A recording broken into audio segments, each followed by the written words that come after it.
bow for a word of prayer. Almighty God, who in your wisdom and goodness have appointed the offices of the leaders of the county assemblies for the welfare of the society and the just government of the people, we beseech you to behold with abundant favor as your servant whom you have been pleased to call to the performance of important trust in this republic.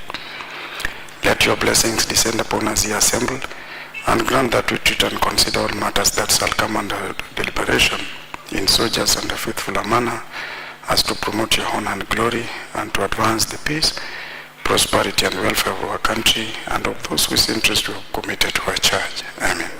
Members, you may be seated.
Clerk.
Order, honorable members. Clerk, kindly confirm whether we have a quorum to allow us to transact the business of the day. Confirmed, honorable members. The house is properly constituted. We may proceed.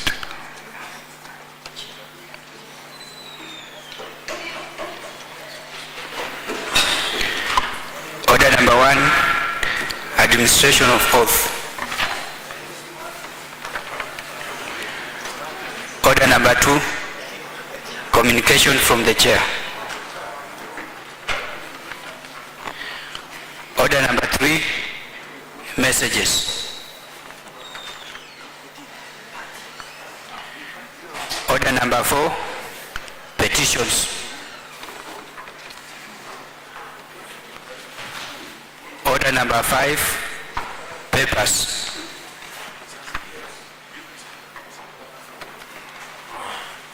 Order number 6, notices of motion.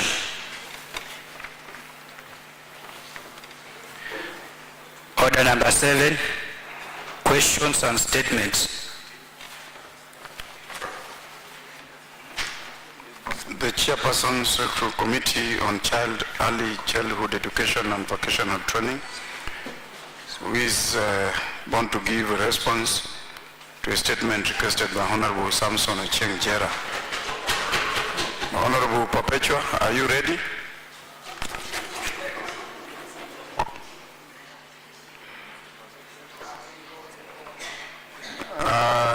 chairperson of the Secretary Committee on Lands, Planning, Housing will give a response to a statement requested by late Honorable Joel Munuve. You ready?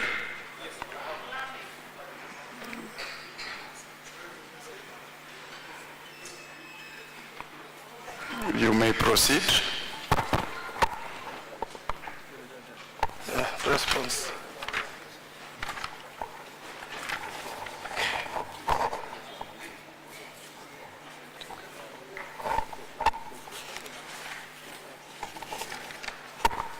Thank you. Thank you.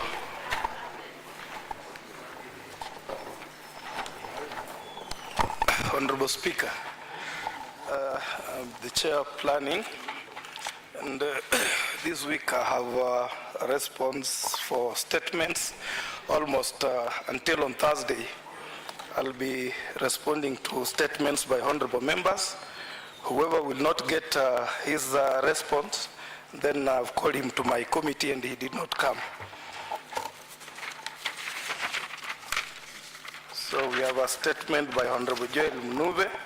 Honorable Speaker, the Sectoral Committee on Lands, Planning and Housing, established by the Standing Order 209,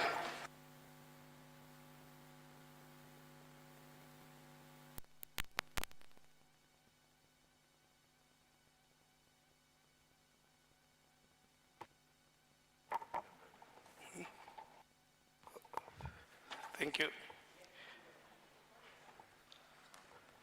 All matters related to county planning and development, including statistics, land survey, mapping, boundaries and fencing, and housing, outdoor advertisement. Honorable Speaker, the deceased member of Kariobangi North Ward, Honorable Joel Munuve, MCA, may his soul rest in peace, eternal peace, requested for a statement from Chairperson of the Sectoral Committee on Lands, Planning and Housing regarding ownership of piece of land where Nanyuki Road, county stores and highway stores are located.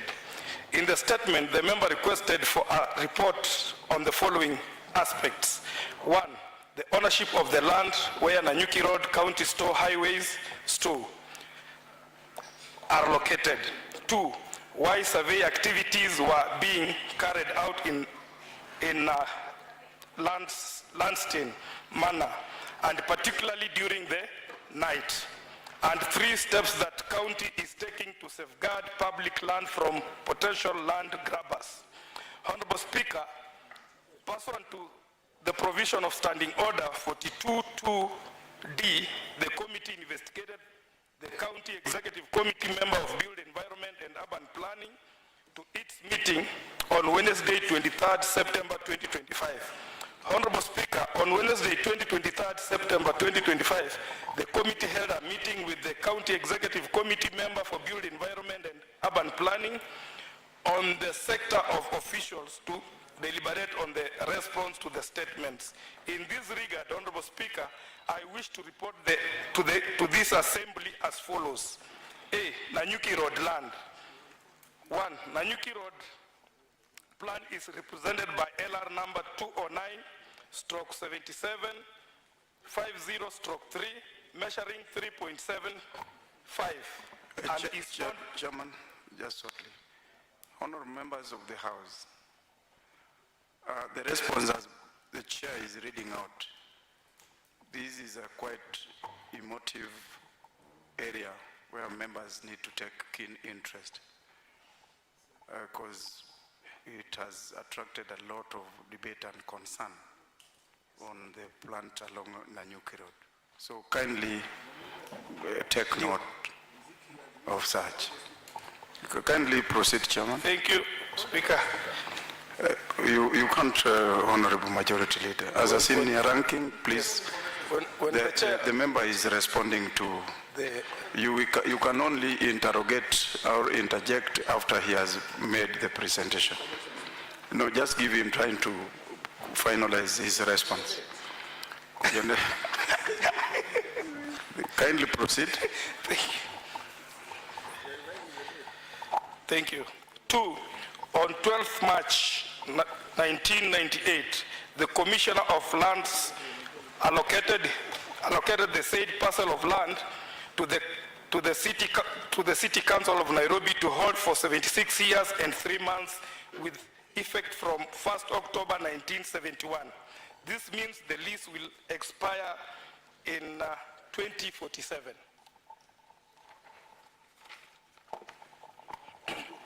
3. The land was to be used for development of go-downs of factory use. The council was required to pay an annual ground rent of 48,635 to the national government. On 3rd February 2011, the council gave a lease to Has Petroleum part of the land, equivalent of 5 acres to hold for 50 years. From 1st January 2010,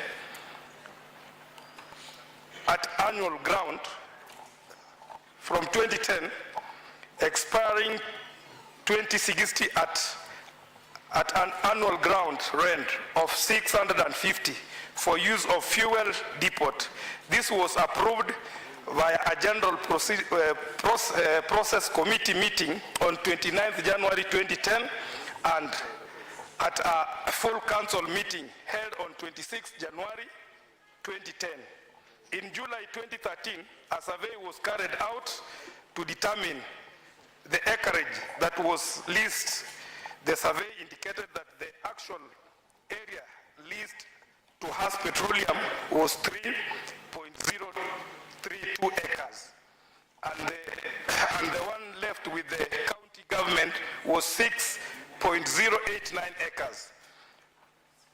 In the city council was to benefit through capacitation of running the alphabet plant by buying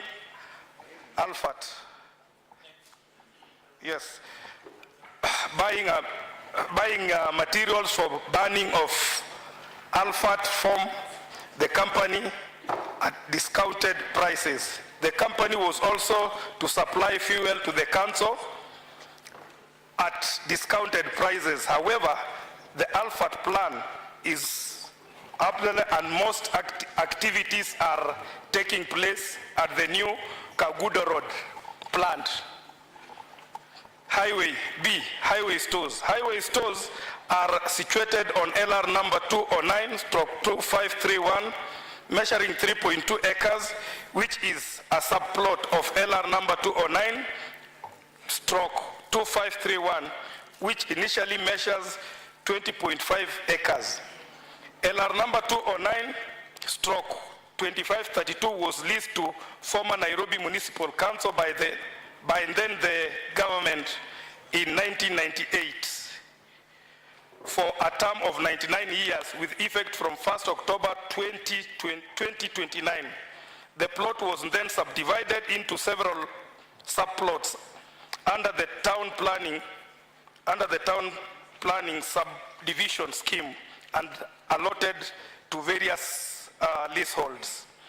Upon the leasing of the other subplots, 209/2531, measuring 3.2 acres, remained with the Nairobi Municipal Council for the purpose of highway stores. The minutes of the General Purpose Committee meeting dated 19th January 2010, dated January 2010, letter by the town council clerk to the Minister of Local Government and a copy of the county lease, LR number 209/7750/2, are herewith attached.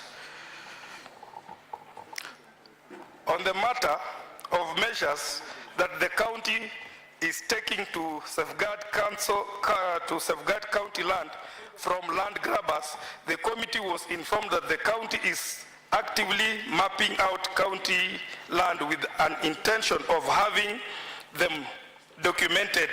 Further, the county is developing. Further, the county is. I'm just winding.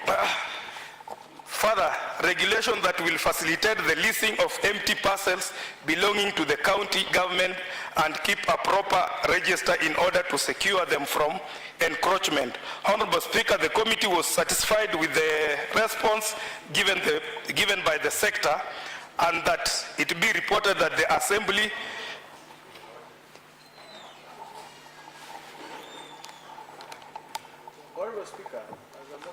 Honorable Speaker, I beg to lay the response.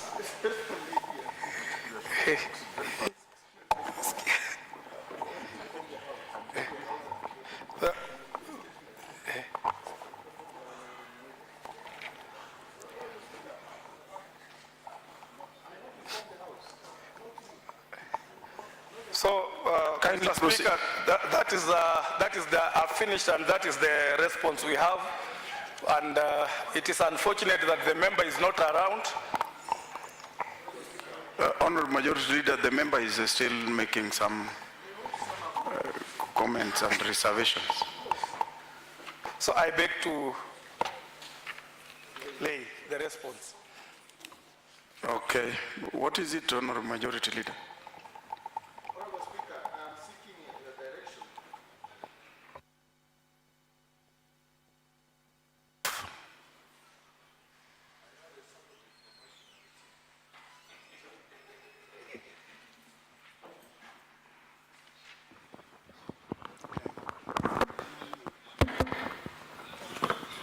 Honorable Speaker, I am seeking your indulgence.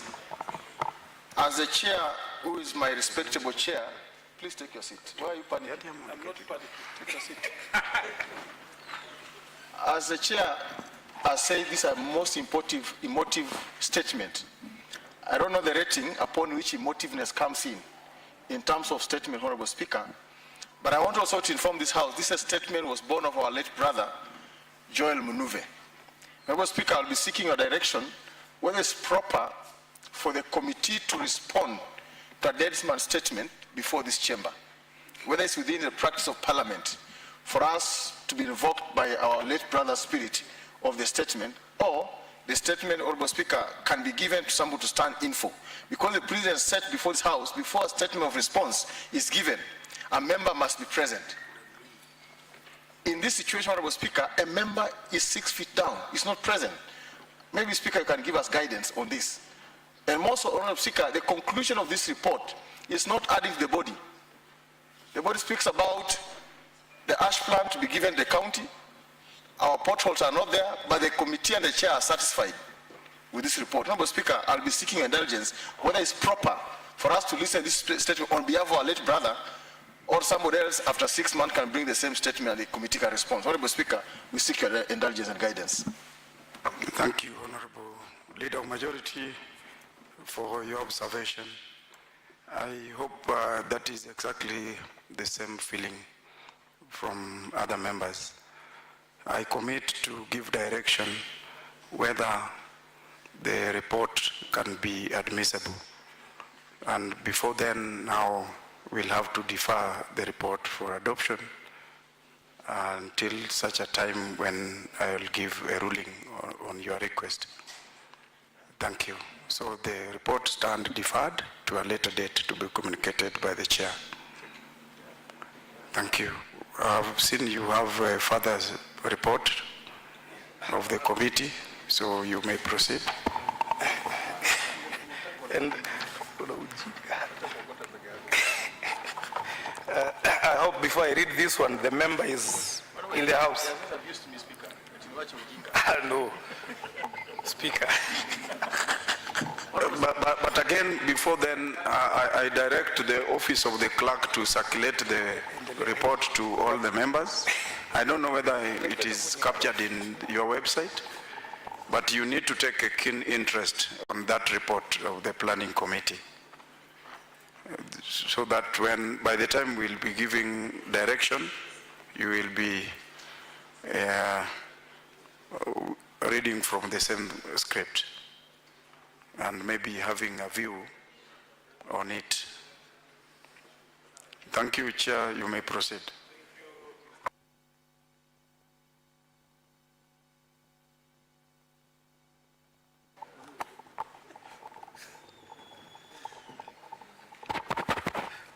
I hope Mheshimiwa Sospita, you are in the house.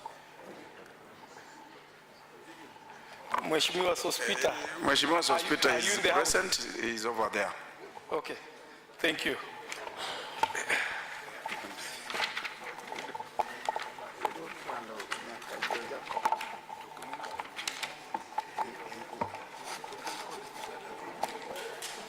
Honorable Speaker, Sectoral Committee on Lands Planning and Housing is established.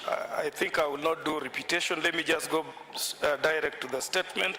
Honorable Speaker, the member for Isambu Ward, Honorable Sospita Mumbi, MCA, requested for a statement from the chairperson of the Sectoral Committee on Lands Planning and Housing regarding ownership of parcel of land title number Nairobi Block 219/32 and Nairobi Block 219/33 along Eastern Bypass. In the statement, the member requested for a report on the following aspects.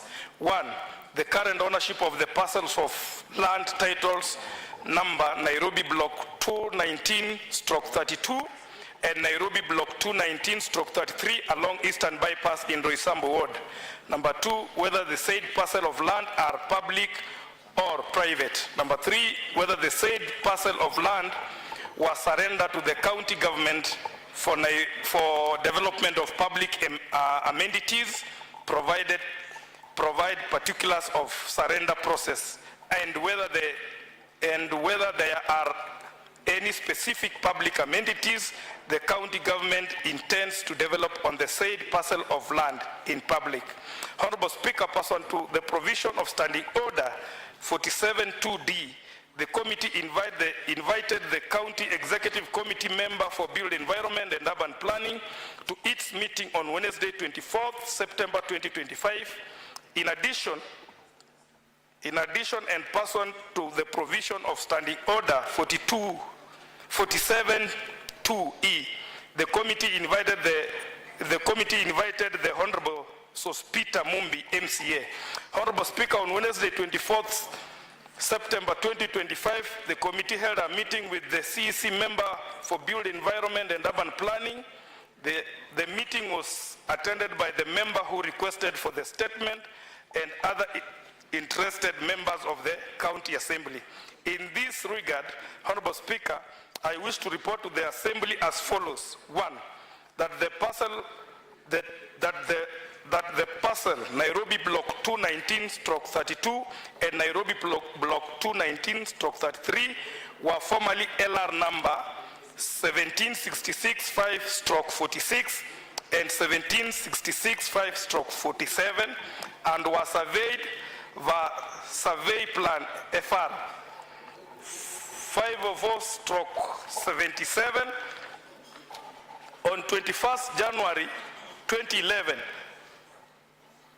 On the approved survey plan, the owner of the parcel of land is Fairview Investment Limited, who is also the land ratepayer as per the rate statement for the two parcels. 2. Nairobi Block 219/32 and Nairobi Block 219/33 are subplots of the subdivision of LR number 3991 in Mika Estate. The subdivision was approved by then the planning committee on 6 December 1990 with subdivision condition that a section of the land reserved and designated for commercial development and primary and nursery schools, whereas the parcel reserved for the clinic to be developed and surrendered to the city commission free of charge. 3. Nairobi Block 219/32 was for the clinic and Nairobi Block 219/33 was designated for commercial use. It was reported to the committee that a matter where an individual moved to court to contest the ownership of the said parcel of land, and the county is actively participating in the proceedings. The committee was informed that awaiting the outcome of the court, the two parcels of land have been fenced and secured, and the minutes and the subdivision scheme plan are herewith attached. Honorable Speaker, Honorable Sospita Mumbi was satisfied with the response given, and the committee requested the County Executive Committee member to report on the outcome of the court once the judgment is given. Honorable Speaker, I beg to lay the response, and I hope the member is in the house. He came before the committee and he was satisfied with the response. Honorable Sospita. Are you okay with the response? Have you confirmed? Thank you. Thank you. Honorable Speaker, Chairman Planning is a hard-working chair. Thank you. You're beating your own drum, eh?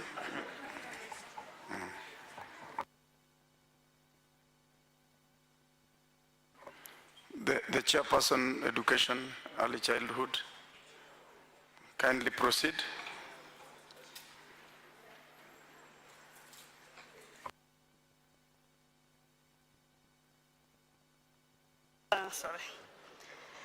Honorable Speaker, a report on response to a statement requested by Honorable Ochieng Jera MCA from the chairperson of the Secretarial Committee, Mademoiselle Perpetua. Honorable Speaker,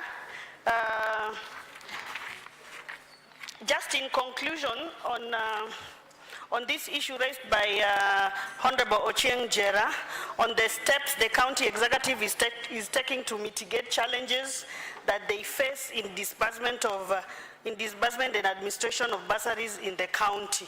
In conclusion, we were informed that the sector was allocated 262,900,000 for 262,900,000 for the executive scholarship and 595 million for ward bursaries, 127,300,000 for free ECD capitation, and 71 million for youth grant for vocational training in the financial year 2025-2026. The payment process, Honorable Speaker, is ongoing, and the sector has invoiced the vouchers which are currently at the office of the Chief Officer for Finance, awaiting requisition of funds from the Office of the Control of Budget. Honorable Ochieng Jera was provided with a copy of a response, expressed his satisfaction on the same, and I'm happy that he's in the floor of the House. Honorable Speaker, I beg to lay this response. Thank you.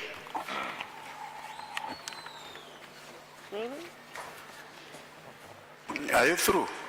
Yes. Is the honorable member in the assembly? Mheshimiwa Ochieng Jera.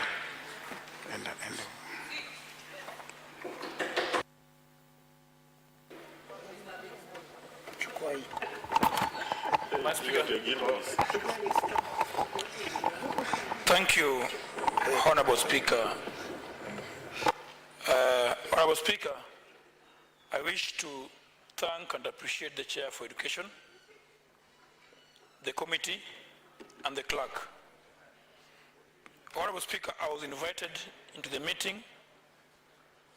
I was given a copy of the document, and I thank them for the job they did in a very good way. Thank you so much. Thank you. Clerk, let's proceed to the next order.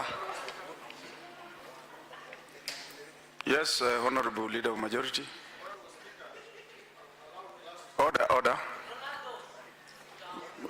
The Chair of Budget and the Whip. Move these cartels from my desk, please. Honorable Speaker, as a leader of government business in this House, last week, Honorable Speaker, you are aware, on Tuesday, I had proposed that I'll move some laying papers today. Unfortunately, one of the officers is not around, but I want this particular very urgent paper on behalf of the government. That, Honorable Speaker, I seek your indulgence that pursuant to provision of Standing Order 43, I beg to lay the following papers: the Nairobi City County Tariffs and Pricing Policy 2025 and 2030 before this House, Honorable Speaker.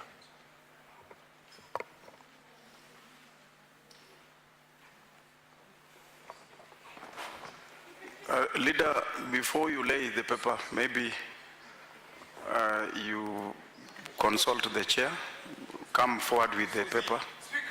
And Susie is bouncing. Like a tennis ball.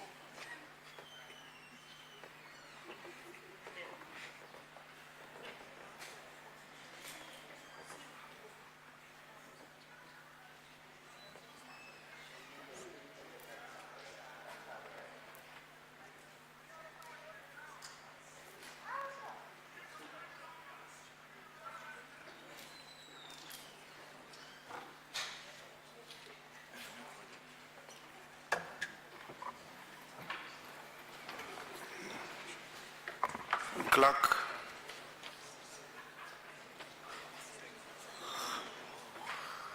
Honorable Speaker, I'm corrected a bit by the clerk.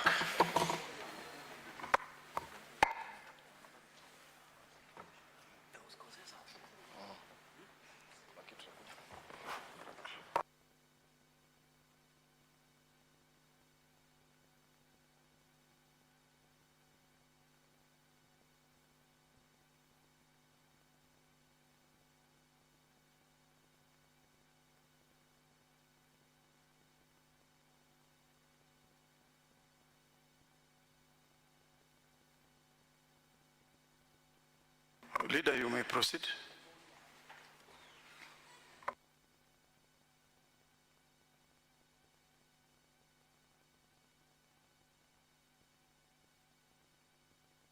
Very sharp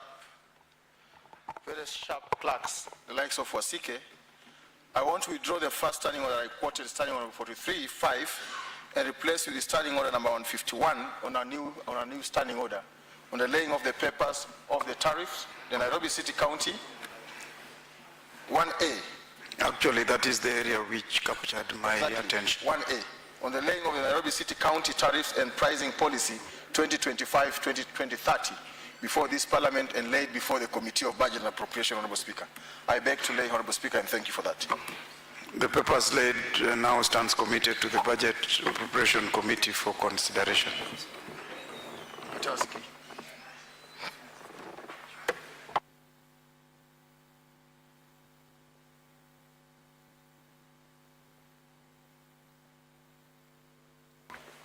Clerk, proceed.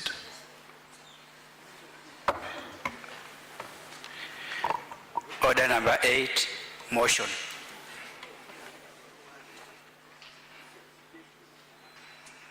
The Chairperson of Select Committee on Public Accounts, Honorable Chege Maura.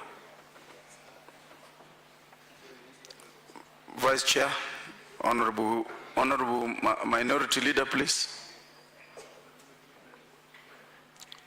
The Chairperson for Select Committee on Public Accounts. Motion on the report of Select Committee on Public Accounts on consideration of the report of the Auditor General on Nairobi City County Assembly Service Board, Car Loan and Mortgage Scheme Fund for the year ended 30th June 2020, laid on the table of the Assembly on Wednesday, 30th April 2025. Honorable Chege Maura, the Vice Chair, Public Accounts Committee.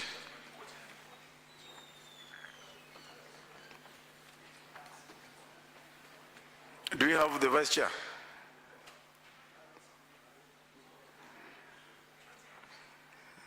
And you see, for some reason, order number 9 also falls under the same committee. These are reports with timelines. Honorable Emim Salam, you have something to share with the members?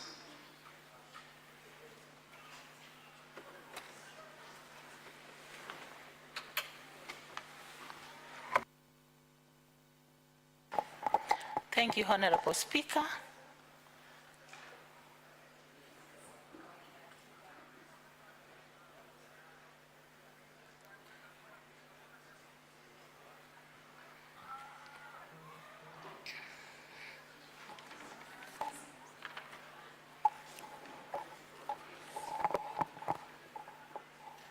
Honorable members, If I may ask, Honorable Emmy, you may be seated.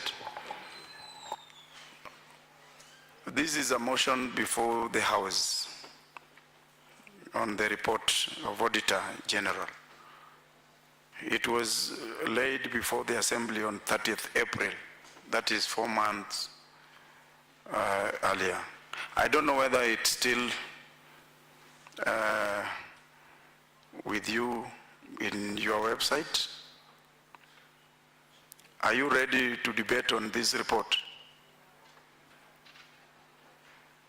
We have 2 reports under order number 9, which is the consideration of the report of Auditor General on Nairobi City County Assembly Service Board Car Loans and Mortgage Scheme Fund for the year 30th June 2021. So we have both for 2020 and 2021. Yes, Honorable Leader of my minority. Honorable Speaker, I think we are not ready as an assembly. Personally, I'm not ready because it's a report that I have not interacted with lately. I believe that maybe we need to give members time so that they can look at it, so that they can contribute constructively. However, Honorable Speaker, I have not even seen today's order paper. I don't have the order paper even for today. It is not in your website or something? Honorable Speaker, I think we need to give people notice of what is coming as House Business Committee so that they can be prepared. They can go revise and look at the reports so that they can debate constructively.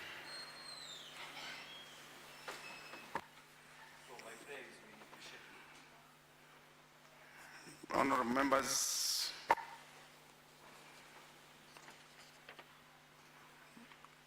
from the leave of chair, Honorable Member, Madam Kidenda.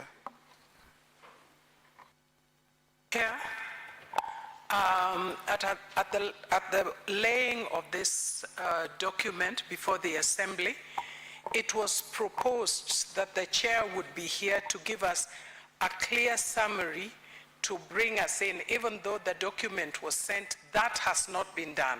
It keeps being brought back, but the chair has not done the summary that the House actually requested for. This is a huge document, it's a critical document, and I think the chair should be here to own it and help us to digest it in a way that in our debating it and even eventually passing it or otherwise, we are in the know, and it becomes a document that we can stand with and also defend. Thank you, Honorable Chair. Thank you. Honorable members, as you may be aware, these are the reports which normally find the way to the Senate Committee on Public Accounts. And if not properly interrogated, then now it takes us to the receiving end where we are not able to defend the position of the Assembly. So it's my thinking and direction that the Office of the Clerk to furnish members with these 2 reports in good time so that we defer the business of the day under order 8 and 9 to next week on Tuesday. And I so direct the chair of the PSC committee to be present in the Assembly to take us through these reports and defend the report of the committee. Honourable members, the 2 motions, motion 8 and 9, stand deferred to next week, Tuesday. Clerk.